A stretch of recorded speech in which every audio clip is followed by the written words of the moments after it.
Hi guys, Harry here from the Art Gear Guide. Thanks very much for joining me today. As you can see here, I have a review on a set of watercolor paints that I got. They're called Viviva. They're from India. The company reached out to me and lots of other different reviewers as well to just review them, test them, review them, that type of thing. I've had them for quite some time now, and it's taken me a while to get round to actually review them and get my review out, but I'm not really, thing is, I wouldn't really call myself a proficient watercolor artist. I love watercolors, I love using them, but the end product of what I produce with watercolors isn't what I would call great. And I found it particularly challenging with this particular set. Now, this concept of watercolor paints, you can see I've got watercolor all over my fingers here. This concept of watercolor paints is fantastic. And the way that I know that they came out with a set, first of all, it didn't have some of the features that this set has. They've upgraded that now, and I'll go through that with you in a second. But you can see here from some of the images that I'm showing you that the concept of this is it's kind of like a notebook format, and each page, as you flip it over, it's like a reporter's notebook. As you flip it over, it's got two squares of pigment on it, and in between that it has like tracing paper in between each sheet, so that when the pigment is wet and you close the notepad, it's not going to merge in with the colors on the adjacent page. So you can see here from this set that I've used what I'm talking about. So here we have the crimson, red and deep pink, and then on the opposite page you've got vermilion and dusk orange. Now obviously if they didn't have this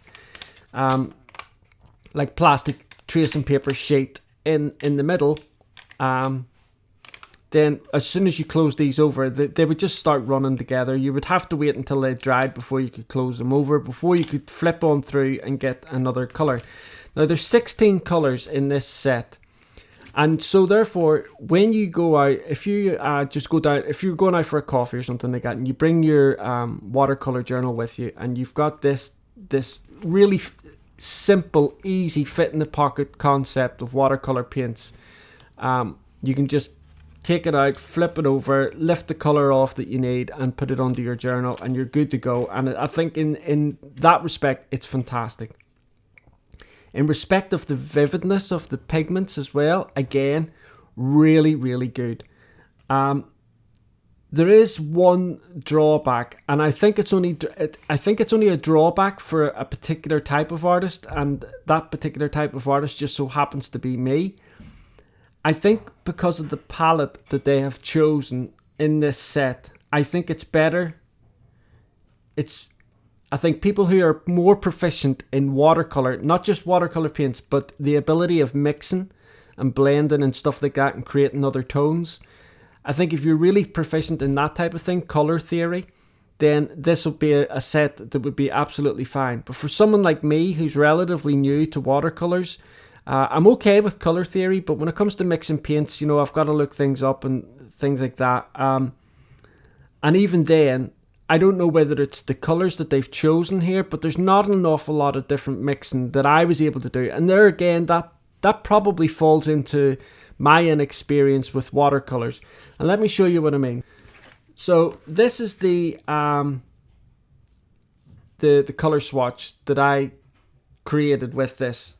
So, you see, where I have the issue is, this is burnt umber and this is burnt sienna. Now, I've used burnt umber many times in lots and lots of different medium formats. Marker, coloured pencil, watercolour pencil, pastel, watercolour pans.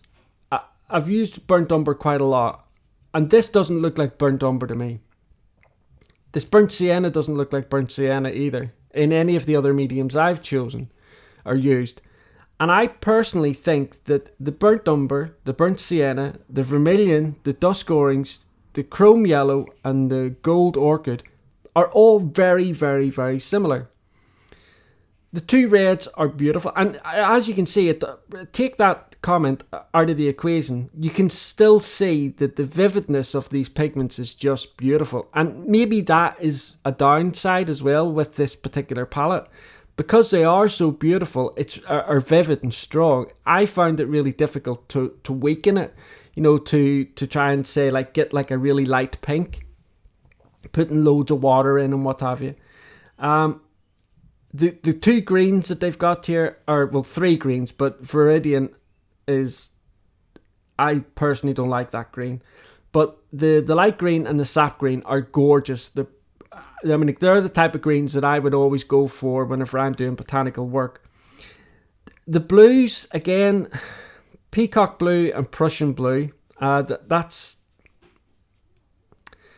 I don't know. I just think that these two blues are quite a difficult blue to create skies and things like that with, from the perspective of somebody that's not very proficient in watercolors. Perhaps if you're a watercolor artist, you would be able to create a decent blue out of these two, but I'm not too sure how to do it.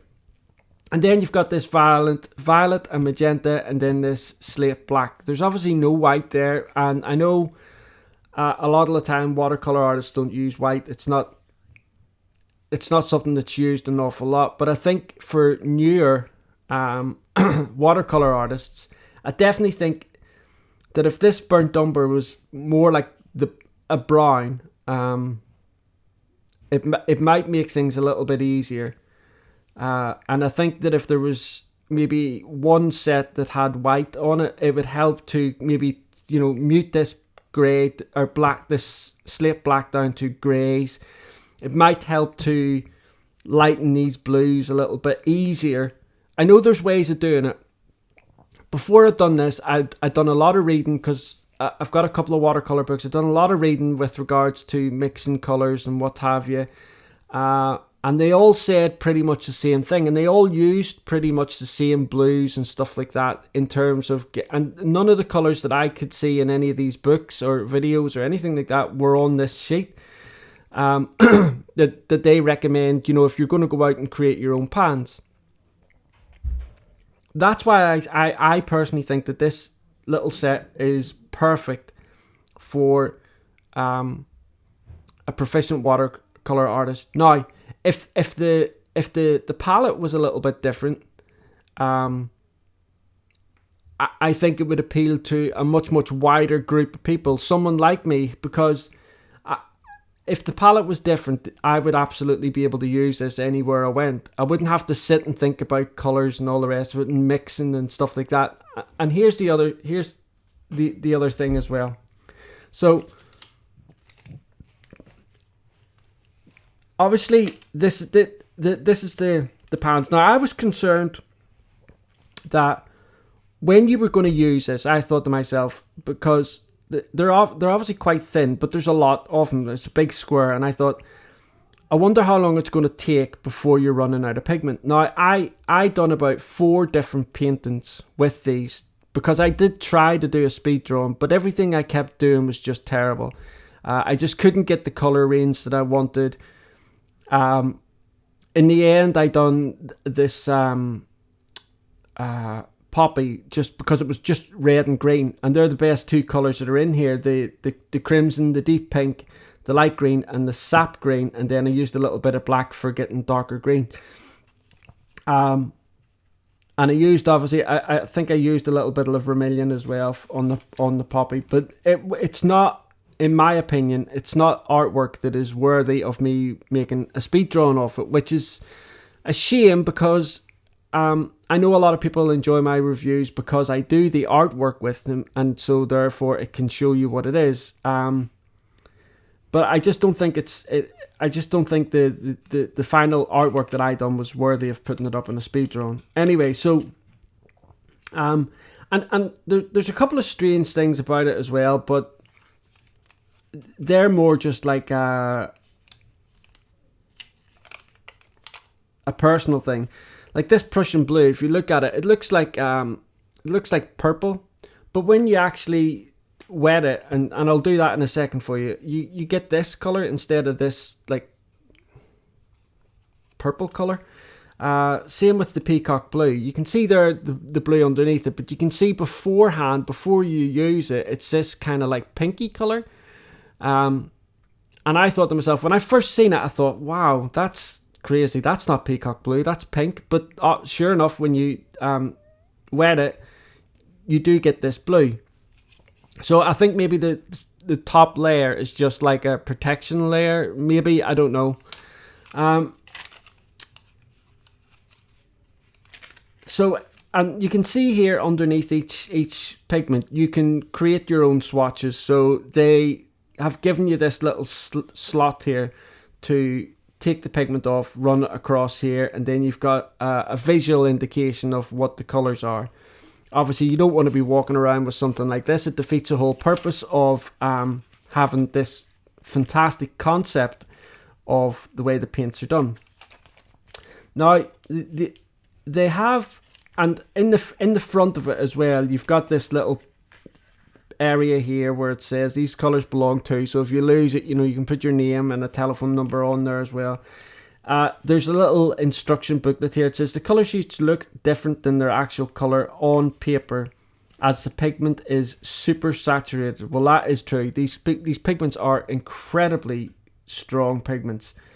The partition between colors are covered with a special water repellent coating to avoid sticking with wet colors, and that is absolutely the case as well. The colors don't stick or anything like that when they go down.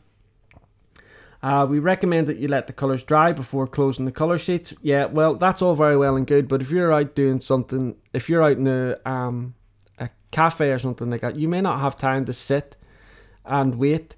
But I don't think that's necessarily needed in any case, because the way they've got this set up, it's really good. It doesn't stick in any case. And please wash your hands with soap after use and have fun. And as you can see here, my hands are covered in pigment because they're so saturated. So they have this little sheet here at the back, and basically what that's for is they have provided you with a palette. So on this comes in the book, and there's a little slip here at the back that you peel off, and it's an adhesive, so you can stick your adhesive along here. Actually, just let me do it while I'm here, and I'll show you. So you peel it off, you stick your palette down, and so then therefore when you are using your colors like so, you've got this little palette underneath, so you can use the magenta there and then go back and forth and try and pick another color and do whatever you want with it. Like I was saying earlier on, I was really concerned about how much paint was going to be in here. Obviously, you look at a pan, even a half pan, and there's quite a lot of paint in there, especially for watercolor artists. But like I say, I've done 4 paintings, and there's still plenty of paint on here. So I can't definitively answer how much paint is on here, but I can tell you in my testing process, I've used an awful lot of the colors, and they're still very, very strong. So let me show you these paints kind of like in action. Okay, so I have this Daler Rowney Aquafine watercolor paper rough, and so I'll just take a little bit of this crimson here, and you can see there, I mean, like, the pigments are gorgeous. They really are gorgeous. Now I will go into this deep pink.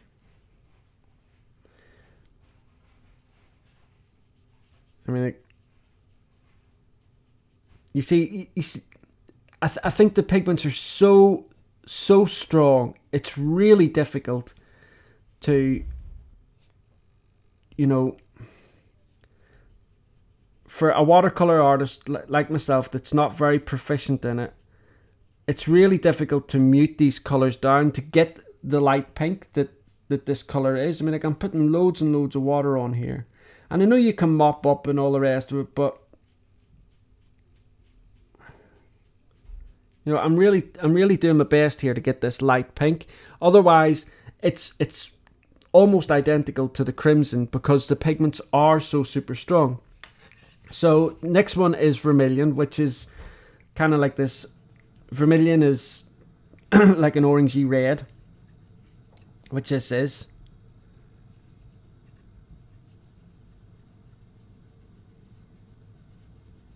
But my biggest issue with the palette was the burnt umber and the burnt sienna. So I'm taking some burnt umber now,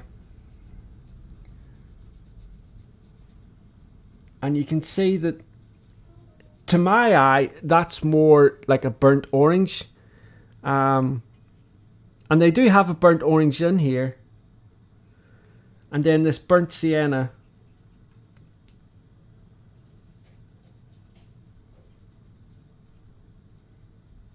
Well, actually, that's a little bit darker than what I first got it. Burnt sienna.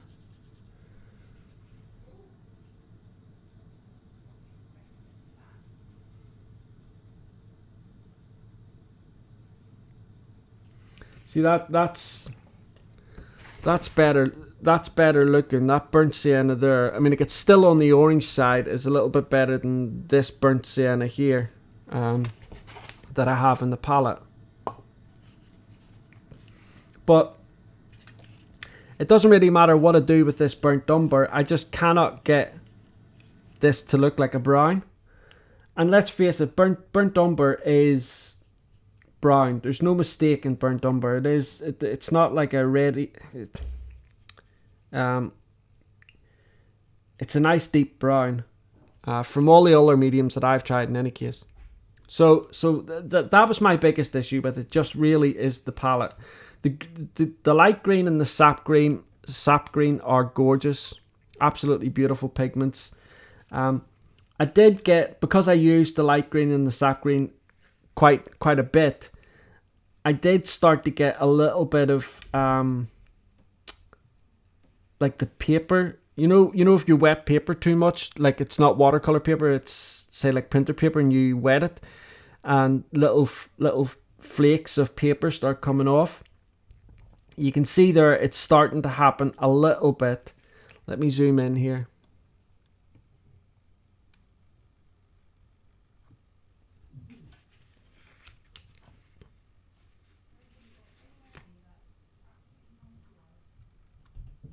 Okay, so you can see there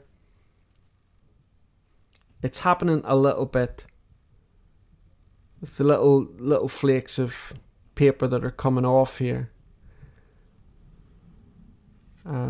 Let me put a little bit down here for you. You can see there that little bit has just come off. But in fairness, I have used the greens an awful lot because the only thing I could paint really was something botanical. I didn't have the knowledge or the ability to do anything with those blues, to do like a landscape or anything like that.